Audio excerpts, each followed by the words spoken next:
श्रीमती रामकुमारी महिला महाविद्यालय की ऑनलाइन क्लासेस में मैं अरविंद सैनी आप सभी स्टूडेंट्स का स्वागत करता हूं।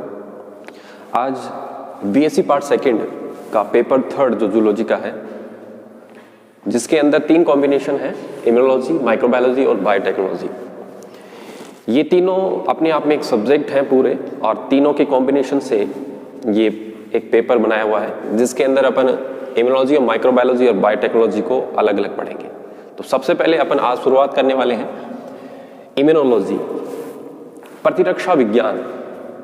प्रतिरक्षा विज्ञान के अंदर अपन सबसे पहले बात करेंगे कि इम्यूनोलॉजी के अंदर क्या स्टडी किया जाता है। तो सबसे पहले अपन बात करें इम्यूनोलॉजी की डेफिनेशन की या प्रतिरक्षा विज्ञान के डेफिनेशन की। तो इम्यूनिटी शब्द को पहले एक्सप्लेन करना काफी जरूरी है। इम्यूनिटी शब्द जो है, प्रतिरक्षा जिसको अपन ने कहा है, प्रतिरक्षा एक शब्द है, इम्यूनिस इस शब्द से मिलकर बना है, और इम्यूनिस शब्द का अर्थ होता है free of burden. Free of burden का मतलब है बोझ से मुक्ति। अब ये फ्री ऑफ बर्डन जिसको कह रहे हैं अपन, बोझ से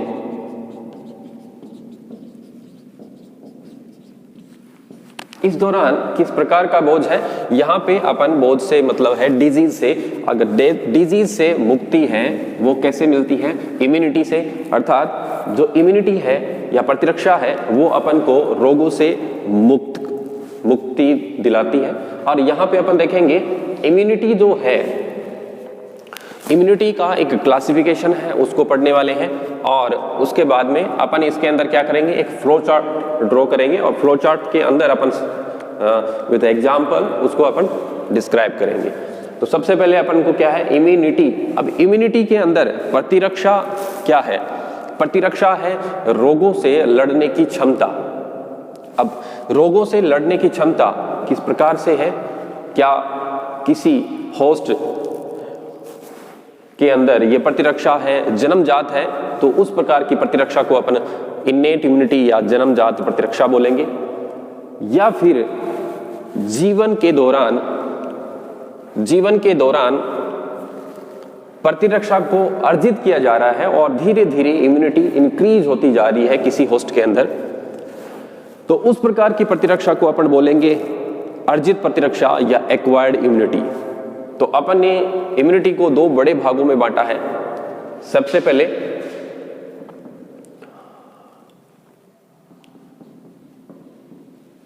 इन्नेट इम्यूनिटी, दूसरा है एक्वायर्ड इम्यूनिटी।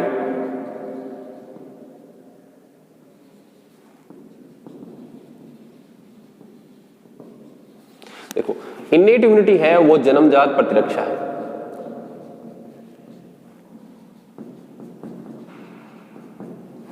और एक्वायर्ड इम्यूनिटी है वो एक अर्जित प्रतिरक्षा है।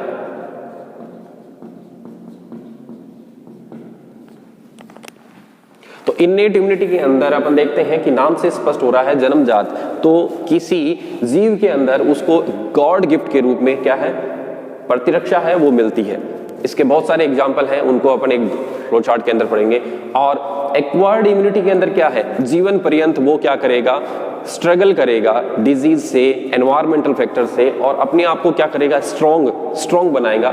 स्ट्रॉन्ग बनाने से ही है कि उसकी इम्यूनिटी, जैसे कि आप लोगों ने देखा होगा कि एक फार्मर है, एक किसान है, जो कि क्या खेत के अंदर काफी मेहनत करता है, उसकी इम्यूनिटी बजाय एक जो कि हमेशा अपने एक घर के अंदर से कोई काम करता है और एनवायरमेंट से काफी, या धूप मिट्टी इनसे काफी दूर रहता है, उन दोनों की प्रतिरक्षा को अगर अपन कंपेयर करते हैं तो एक किसान है, उसकी इम्यूनिटी पावर है काफी स्ट्रांग होती है। क्यों? क्योंकि उन्होंने जिंदगी भर एक्वायर्ड किया है और अर्जित किया है प्रतिरक्षा को, जिसकी वजह से क्या है, रोगों से लड़ने की क्षमता उसके अंदर काफी ज्यादा होती है। तो अपन देखते हैं कि कुछ एक है जो कि सभी जीवों के अंदर जन्मजात या गॉड गिफ्ट के रूप में सभी को प्रतिरक्षा मिलती है, और उस प्रकार की प्रतिरक्षा को अपन क्या बोलते हैं, जन्मजात प्रतिरक्षा। और कुछ एक है एनवायरमेंटल या अपनी कंडीशन के अकॉर्डिंग क्या है स्ट्रगल करते हैं, एनवायरमेंटल जो सामने एनवायरमेंटल फैक्टर्स आते हैं, और साथ में दूसरे जो कि डिजीज वगैरह आती है, बार बार रोगग्रस्त होना और उससे कुछ ना कुछ एक्वायर्ड या अर्जित करना। ठीक है, तो अपन देखते हैं कि ये इन्नेट इम्यूनिटी है वो जन्मजात या क्या होती है नेचुरल टाइप की होती है। ठीक है, उसको अपन एक फ्लो चार्ट से पढ़ने वाले हैं। तो डिफाइन करने के लिए अच्छे से अपन ने एक फ्लो चार्ट बनाया है और उसमें देखा है कि फ्लो चार्ट में अपन ने इम्यूनिटी को 2 भागों में बांटा है। सबसे पहले कि इनेट इम्यूनिटी और स्पेसिफिक इम्यूनिटी की बात की थी अपन ने, उसके साथ में मैंने एक नाम और भी लिखा है, नॉन स्पेसिफिक और स्पेसिफिक। देखो इसको समझो, नॉन स्पेसिफिक का मतलब होता है किसी के लिए स्पेसिफिक काम ना करके सभी को एक समान रूप से देखना।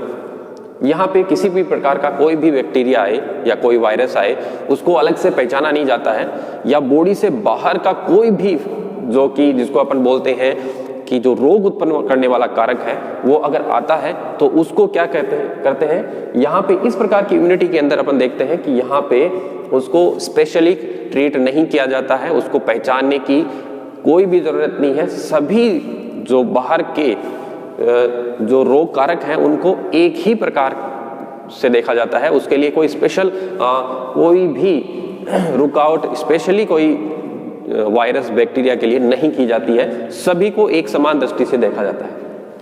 जबकि यहाँ पे देखें अपन तो स्पेसिफिक इम्यूनिटी है, वहाँ पे स्पेसिफिकली हर एक बैक्टीरिया की स्पीसीज के अकॉर्डिंग भी उसको अलग से ट्रीट किया जाता है। ट्रीट करने से मतलब है वहाँ पे उसके सामने विशेष प्रकार की कोशिकाएं या एंटीबॉडीज हैं वो काम करती हैं। तो यहाँ पे शरीर है जो इम्यूनिटी का एक इम्यूनिटी के अंदर अपन देखते हैं कि स्पेसिफिक इम्यूनिटी के अंदर हर एक बैक्टीरिया के लिए अलग से एक इम्यूनिटी डेवलप हो जाती है और वो स्पेसिफिकली बॉडी है वहाँ पे काम कर रही है। ये कब होता है, इसको अपन अर्जित प्रतिरक्षा भी बोलते हैं। और यहाँ पे क्या है, अपन ने इसी को 2 भागों में बांटा है अपन ने। देखो सबसे पहले अपन देखो स्पेसिफिक इम्यूनिटी की बात करते हैं और उसके अंदर अर्जित प्रतिरक्षा की। ये 2 प्रकार की हैं, प्राकृतिक और कृत्रिम, नेचुरल इम्यूनिटी और आर्टिफिशियल इम्यूनिटी।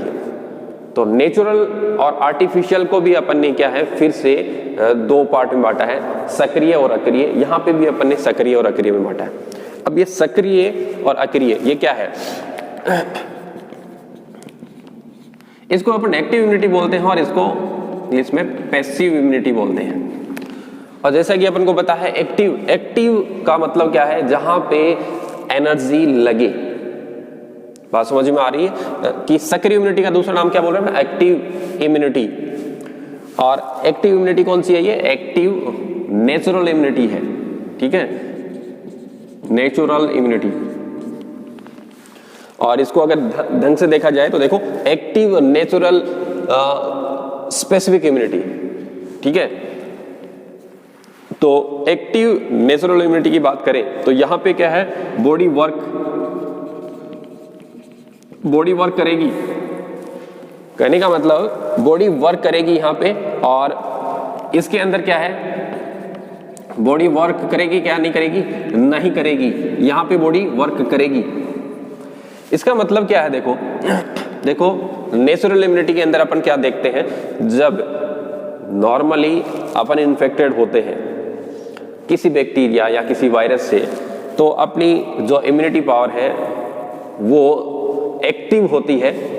ठीक है, एक्टिव होती है और काम करती है, और कुछ समय पश्चात अपन को क्या है, बुखार आना भी एक अच्छी चीज है कि उसके अंदर बुखार के अंदर क्या है, अपना टेम्परेचर थोड़ा सा हाइक होता है, और जो अंदर बॉडी के अंदर जो ग्रोथ रेट बढ़ रही है किसी बैक्टीरिया की या वायरस की, उस टेम्परेचर से वो ग्रोथ रेट क्या आ जाएगी, नीचे आ जाती है।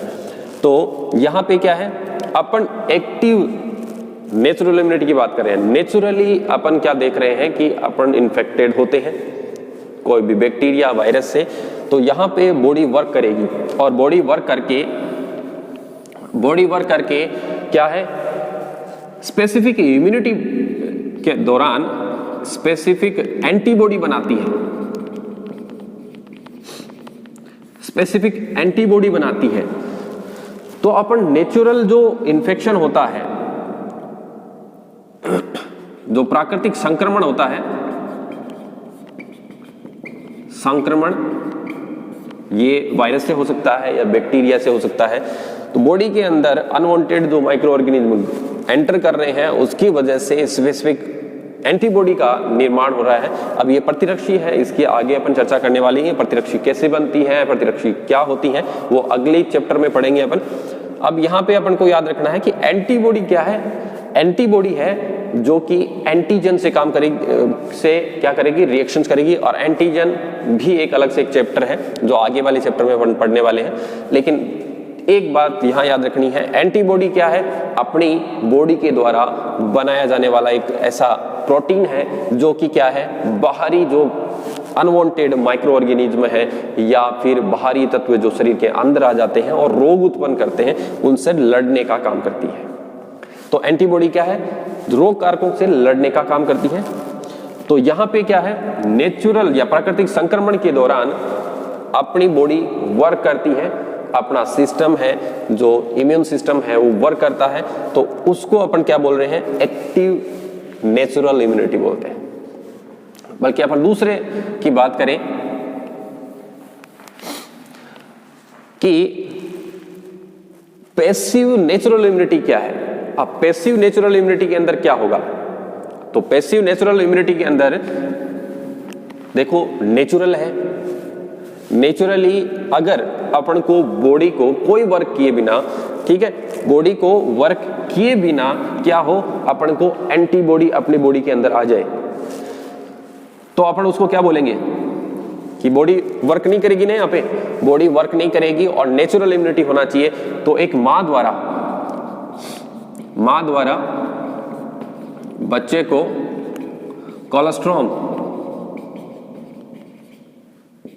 कोलेस्ट्रॉम पिलाना।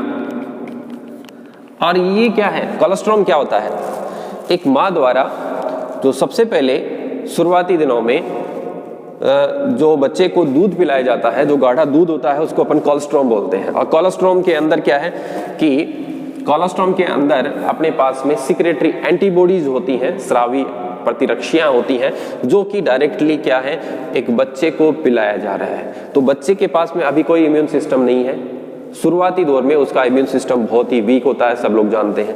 लेकिन जैसे जैसे उसको कोलेस्ट्रॉम पिलाया जा रहा है तो उसको क्या है, उसकी बॉडी काम कर रही है क्या, बच्चे की बॉडी नहीं काम कर रही है, माँ द्वारा उसको कोलेस्ट्रॉम पिलाया जा रहा है। और इस समय क्या है, अपन उसको पैसिव बोल सकते हैं क्योंकि बच्चे की बॉडी है वो काम नहीं कर रही है, लेकिन नेचुरल है। इसलिए क्या है कि माँ द्वारा बच्चे को कोलेस्ट्रॉम पिलाना है। जो कोलेस्ट्रॉम है वो क्या है, बच्चे को पैसिवली मिला है, ठीक है, बिना कोई एक प्रोसेस किए बिना मिला है, तो इसको अपन क्या बोल रहे हैं, पैसिव नेचुरल इम्यूनिटी बोल रहे हैं। तो इसके दो एग्जाम्पल आपको याद रखने हैं, एक तो सक्रिय का याद रखना है या एक्टिव नेचुरल इम्यूनिटी का याद रखना है, जिसमें क्या है, प्राकृतिक संक्रमण जो नेचुरल इन्फेक्शन होते हैं, और दूसरा है माँ द्वारा बच्चे को कोलेस्ट्रॉम पिलाना है। तो ये क्या है, ये पैसिव नेचुरल इम्यूनिटी है। अब देखो अपन आर्टिफिशियल की बात करते हैं, आर्टिफिशियल या कृत्रिम। अब इसके अंदर क्या होता है, देखो मैंने बोला था एक्टिव के अंदर क्या है, बॉडी वर्क करेगी, यहां पे भी ये वही है, बॉडी वर्क करेगी। लेकिन पैसिव के अंदर बॉडी वर्क नहीं करेगी, शरीर है कि वो काम नहीं करेगा और यहां पे शरीर काम करेगा। तो इसके अंदर अपन देखते हैं एग्जाम्पल, वैक्सीनेशन। वैक्सीनेशन सब लोग जानते हैं, वैक्सीन के अंदर क्या है, अपन वैक्सीन कैसे बनता है, वैक्सीन क्या होता है, वो डिटेल में आगे पढ़ेंगे। और यहाँ पे वैक्सीनेशन के अंदर क्या है कि जैसे कि पोलियो वैक्सीनेशन की बात करते हैं, 5 साल से छोटे बच्चों को अपन क्या करते हैं, पोलियो ड्रॉप पिलाते हैं। तो पोलियो ड्रॉप के अंदर क्या होता है कि कुछ ऐसे प्रोटीन या ऐसे पार्ट होते हैं जो बैक्टीरिया या वायरस से ही बनाए जा रहे हैं, और वो क्या करते हैं, अपने इम्यून सिस्टम को केवल स्टिमुलेट करते हैं, उद्दीप्त करते हैं, और उसके बाद में अपना इम्यून सिस्टम काम करने लग जाता है। और काम करने से क्या है, अपने अंदर इम्यूनिटी पावर है वो बन जाती है। तो अपन ने उसको ट्रिगर किया है, इम्यून सिस्टम को स्टार्ट किया है कैसे, वैक्सीन के द्वारा। और वैक्सीन कैसे बनता है वो अपन देखेंगे। वैक्सीन वो है जिसकी वजह से अपना इम्यून सिस्टम है वो क्या है, एक्टिव हो जाता है, सक्रिय हो जाता है, काम करने लग जाता है, और हर एक वायरस या बैक्टीरिया उसके लिए अलग अलग प्रकार की वैक्सीन बनाई जाती है। ठीक है, अलग अलग प्रकार की वैक्सीन बनाई जाती हैं। तो अपन एक प्रोसेस देखते हैं, जैसे बच्चे के अंदर पोलियो रेसिस्टेंट या प्रतिरोधकता उत्पन्न कैसे की जाए।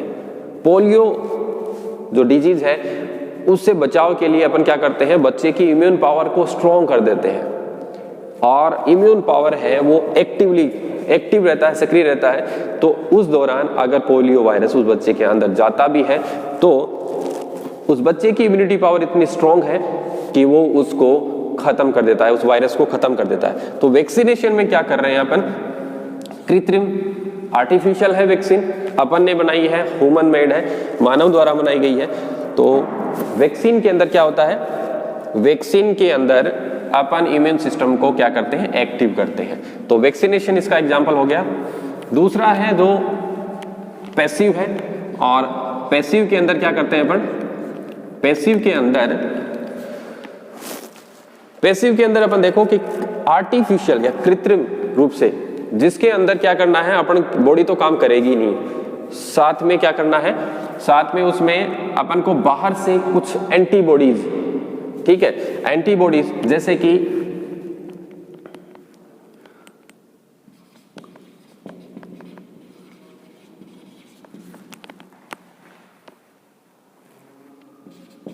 देखो एंटीविनम, ये एंटीविनम क्या होता है, जैसे सांप काटने पे अपन को क्या है, एंटीविनम दिए जाते हैं, बाहर से एंटीबॉडीज दी जाती हैं, बाहर से एंटीबॉडी दी जाती हैं। तो एंटीबॉडीज क्या है, किसी दूसरे जीव के अंदर बनाई जाती हैं, और उसके बाद में उसको कृत्रिम रूप से बाहर निकाल के सेपरेट करके और एक जो होस्ट है उसके अंदर पहुंचाई जाती हैं। तो जो होस्ट है जिसका इम्यून पावर बहुत वीक पड़ रहा है, उस दौरान उसको अपन ये क्या है, बाहर से कृत्रिम रूप से क्या है, एंटीबॉडीज दे रहे हैं। तो इसके अंदर क्या होता है, जो होस्ट है उसका जो इम्यून सिस्टम है कोई काम नहीं करता है, तो वो क्या हो गया, पैसिवली। अब रही बात इसके अंदर इन्नेट नॉन स्पेसिफिक इम्यूनिटी की, इसके अंदर आपको चार एक एग्जाम्पल के थ्रू याद रखने हैं इसको। और इन्नेट या नॉन स्पेसिफिक इम्यूनिटी की बात करें तो इसको भी अपन क्या करेंगे कि ये सभी के पास है। सभी के पास का मतलब क्या है कि इसके अंदर गॉड गिफ्टेड है, ये गॉड गिफ्टेड है, सभी ह्यूमन के पास में ये सारी चीजें हैं, और इसके अंदर स्पेसिफिकली काम नहीं होता है। इसके अंदर स्पेसिफिक काम होता है, जिसमें अपन ने एंटीबॉडीज की बात की है, वो सारी की सारी बातें किस में आएंगी, स्पेसिफिक या एक्वायर्ड इम्यूनिटी के अंदर बात आएंगी। और इसके अंदर अपन बात कर रहे हैं, देखो जन्मजात प्रतिरक्षा के अंदर संरचनात्मक अवरोध, जैसे अपनी बॉडी के बाहर की कवरिंग क्या है, त्वचा है, स्किन है, और जो कि क्या है, बाहरी अनवांटेड ऑर्गेनिज्म को या कोई भी पैथोजन को अंदर नहीं आने देती हैं। तो ये एक एनाटॉमिकल बैरियर है, ये एनाटॉमिकल।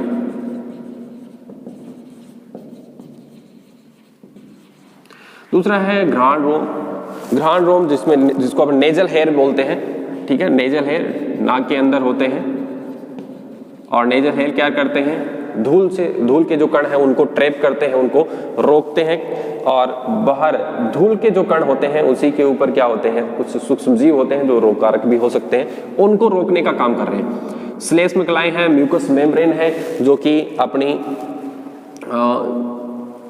इंटेस्टाइन के अंदर, नेजल और जो अपनी आहारनाल है उसके अंदर है, श्लेष्मकलाएं हैं जो कि श्लेष्मा का स्रावण करती हैं, और श्लेष्म या म्यूकस, ये दोनों का काम क्या है, एक ही है कि जो माइक्रो ऑर्गेनिज्म हैं या फिर डस्ट पार्टिकल्स हैं उनको ट्रैप करने का काम करते हैं।